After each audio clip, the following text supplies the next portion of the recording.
Walang ginigilingan, walang pinoprotektahan, walang kasinungalingan, serbisyong totoo lang.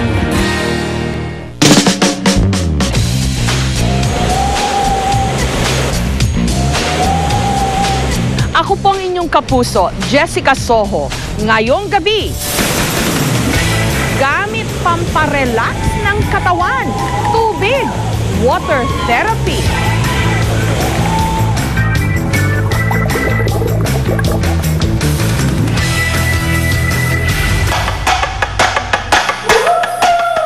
Mga bagong nagwagayway ng bandera ng Pilipinas sa pamagitan ng kanilang talento.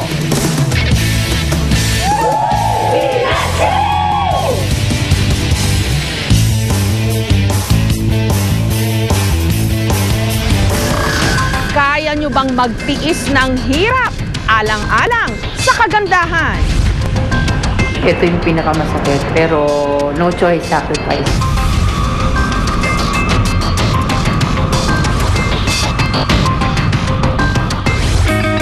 Mga makabagong paraan sa paglikha ng sining o art.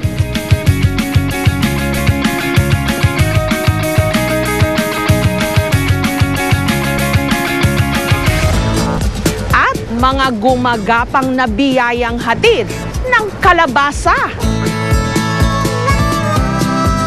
Pagpasensyahan nyo na po ang aking nagawa. First attempt sa carving ng kalabasa.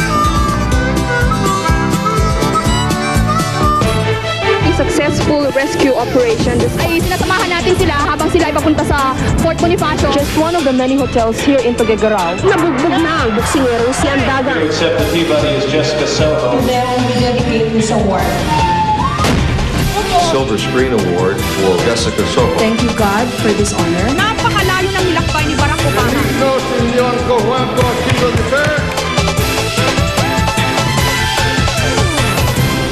Tiis ganda. Yan ang bagong tawag sa mga paraan ng pagpapaganda na kailangan mo munang tiisin at paghirapan. Gusto mong gumanda? Pues, magdusa ka. Dahil puhunan din daw ni Belle sa kanyang negosyo ang kanyang magandang itsura, lahat tinitiis niya para gumanda. Noong 2009, nagpa-lip tattoo siya para magkaroon ng permanenteng red lips. Mas convenient din siya kasi kunyari pag morning, lalabas ka, di ba, punta ka na ng office, mag-apply ka ng lipstick, di ba? Medyo matrabaho rin, di ba? So nagpa-lip tattoo na ako, so permanent na siya. Ngayon, magpapa-eyelid tattoo naman siya, kung saan lalagyan ng permanenteng kulay ang gilid ng kanyang mga mata. Ito raw ang pinakamasakit sa lahat ng mga cosmetic tattoo. Ang eyelid kasi ang pinakasensitibong parte ng mukha ng tao dahil malapit ito sa mucous membrane. One time lang naman yung process di ba? So mangyayari lang yun sa lip tattoo mo, one time lang. Tapos ang effect naman nito is lifetime na siya. At itong Webes, sumailalim siya sa procedure. Okay, I want you to understand that after we do it, that you must not wait for 24 hours. Hindi dapat binabasa kasi there could be a possibility of infection. May kirot, may sakit, may hapdi. Yung needle tumutusok, kaya merong kirot, may sakit. Kaya tinatawag nating tiis ganda. Una munang nilinis at dinisinfect ang mata ni Belle. At saka pinahira ng anesthesia upang makabawas daw sa sakit. So, when we open this, make sure it's sterile. And hindi hinahawakan yung tip. Kasi yung tip yung tatama sa mata. So, this is the reverse and that is the tip. Kumbaga, 2 millimeters lang ang lumalabas na dito. Yun ang papasok sa skin niya. Isinawsaw ang karayom ng makina sa ferrous oxide o yung pinakapangkulay. At saka dahan-dahan itong iginuhit ng paulit-ulit sa lower eyelid niya. Sa ganitong paraan daw, mas lalaki ang mga maliliit na mata ni Belle. Yun nga lang, naiyak siya sa sakit. Isang side na lang. Mahirap na. Hindi yan lang naman ang pinakamahirap. May pagkakataon ding dumudugo na ang kanyang mata. Parang kinakagat ng langgam, little by little. Ulit-ulit.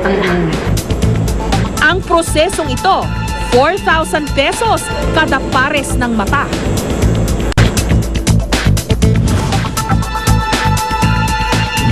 Ito yung pinakamasakit. Pero no choice, sacrifice, di ba? One time lang naman siya pero lifetime naman may enhance yung tsura mo. So okay lang. Kung hindi marunong ang gumagawa, maaring mabulag ka. Maari ding masira, maaring ma-damage. Yung tattoo, hindi tama ang gawa, permanently damaged. So aesthetic tattoo can either deface you or make you beautiful. Dahil naman daw sa magdamagang pagtayo at paglalakad bilang nurse ng 52 anyos na si Edna, nagsanga-sanga na ang mga varicose veins niya sa binti at hita. Kaya akong mag-skirt. Tapos, yun nga, laging ngawit ang binti ko. Laging milligrams. Pero para magwakas na ang problema niyang ito, naglakas loob siyang sumailalim sa prosesong vein injection sclerotherapy, kung saan isa-isang tuturukan ng iniksyon ang mga naglalakihan niyang varicose veins para umimpis. Tuturukan natin ng gamot. Ito ang gamot na ginagamit natin na para lumagkit ang loob ng ugat at siya ay manikit at magsara. Hindi na siya dadaluyan ng dugo. Una munang pinahira ng anesthesia. Nung umipekto na ang anesthesia, isa-isa nang sinaksakan ng sodium tetradecyl sulfate ang bawat varicose vein niya.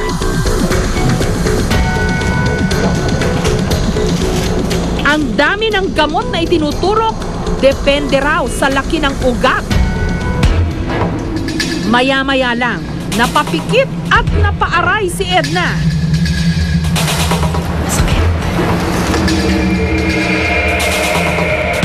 Sa kalagitnaan ng procedure, ipinatigil pa niya ito.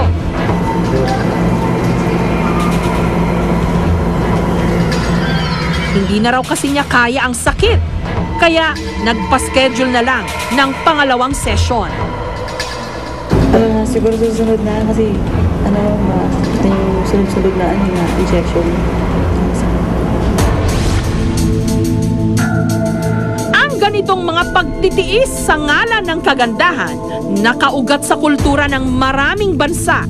Sa China, laganap noong unang panahon ang tinatawag nilang foot binding. Mas kaakit-akit daw kasi sa mga lalaki noon ang maliliit na paa ng mga babae. Paraan din daw ito para siguruhing ang mga babae noon hindi maging palagala o lakwatsera. Para naman sa tribong Padong ng Thailand, tradisyon ang paglalagay ng brass ring sa mga 5 taong gulang pa lang na batang babae para humaba raw ang kanilang mga leeg, na simbolo rin ng kagandahan at mataas na estado sa buhay para sa kanila. Sa North Carolina naman sa Amerika, matatagpuan ang may hawak ng Guinness World Record ng babaeng may pinakamaliit na bewang sa sukat na 15 inches lang. Si Kathy, utang daw ang kanyang kaseksihan sa ginagamit niyang corset. Dahil sa mahigpit na pagkakatali ng kanyang corset, pinaniniwala ang umurong o na-displace pati na ang kanyang mga internal organs o laman loob. Noon pang mga sinaunang panahon, ginagamit na ang corset. Pero kamakailan lang, tila nabalik ito sa uso kahit dito sa Pilipinas. Hindi man daw fitness expert si Rosaline, kaya raw niyang gawing sexy ang kanyang mga kliyente sa pamamagitan ng ginawa niyang pasadyang corset na yari sa cotton. Cotton lang siya, hindi siya elastic, kaya hindi siya mainit. Bawat corset naaayon daw sa sukat at hugis ng nagpagawa. Nilalagyan din nila ito ng mga plastic stick na nagsisilbing skeleton at siyang nagbibigay hugis sa corset. Of course, ang girdle po namin is kailangan everyday natin suot. Tinatight namin para pumayat at nakakaganda rin ng posture natin pag may mga back problem, nakakatulong din siya. At heto ang nakakagulat, meron ding corset na panlalaki. Ang mga corset ni Rosaline nagkakahalaga ng 1,500 hanggang 3,500 pesos. Usually, ang mahirap yung pag-bend kasi dito sa may puson, pinupush niya para ma-flat yung puson natin. Parang pinifresh niya. Ang hirap huminga. Then pag nakasuot naman na, pag naka-relax na, wala na rin naman.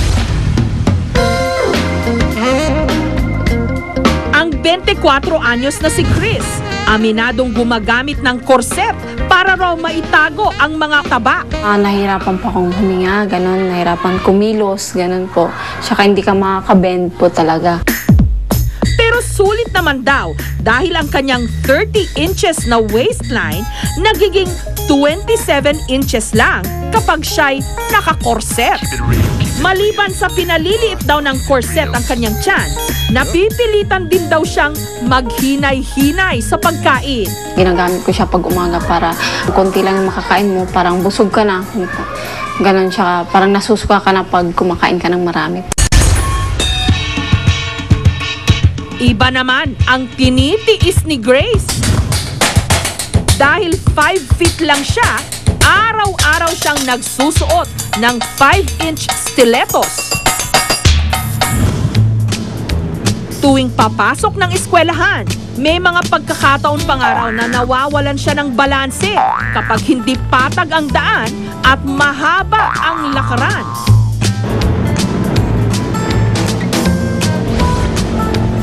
Pagsakay niya ng jeep, hirap din siya sa pag-upo.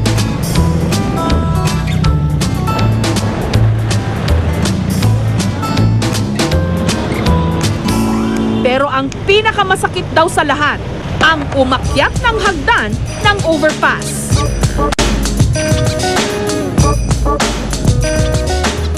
Kasi yung mga high heels, nakaka-boost siya ng self-confidence. Kasi nga yung isip ng mga tao ngayon, gusto nila matangkad. Sa kanyang high heels kasi, gumaganda raw ang kanyang tindig at tumataas ang kumpiyansa sa sarili. Kahit pa ang kapalit nito, mga sugat at paltos sa paa. Especially dito, kadalasan talaga ako nagkakaroon ng paltos. Taste ganda nga ayun. So, kahit na masakit, basta maging maganda, gora lang. Sino ba naman ang ayaw gumanda? Yun nga lang, hindi na ito basta-basta nakukuha. Pero kung handa kang gawin ang lahat, sa ngalan ng kagandahan, maghanda ka ng magtiis at magdusa.